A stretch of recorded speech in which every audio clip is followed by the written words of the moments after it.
សូមស្វាគមន៍មកកាន់ Channel ពិភពឆ្នោតនាំសំណាង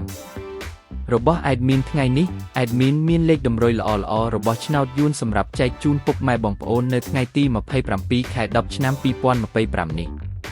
ដូចនេះ Admin មិនចង់ឲ្យចំណាយពេលវេលារបស់ពុកម៉ែបងប្អូនយូរតោះយើងមកតាមដានលេខតម្រុយរបស់យើងទាំងអស់គ្នាសម្រាប់លេខតម្រុយ2លេខមានលេខ39លេខ54សម្រាប់លេខតម្រុយអូស2លេខមានលេខតម្រុយទី1រអូស30និងលេខតម្រុយចុងក្រោយអូស50សម្រាប់លេខតម្រុយ3លេខមាន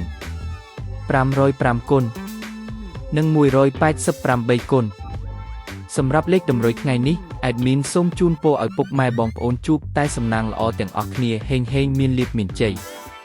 ជាចុងក្រោយសូមកុំភ្លេចជួយចុច Subscribe និង Comment ហើយដាក់សញ្ញារូបកណ្ដឹងដើម្បីជួយផ្ដល់កម្លាំងចិត្តមកកាន់ Admin ជាពិសេសងាយស្រួលតាមដានវីដេអូថ្មីនិងលេខតម្រុយល្អៗជាប្រចាំថ្ងៃជាមួយ Admin សូមគោរពលាពុកម៉ែបងប្អូនពីខ្ញុំបាទ Admin ពិភពឆ្នោតនាំសំណាងល្អទាំងអស់គ្នាសូមអរគុណ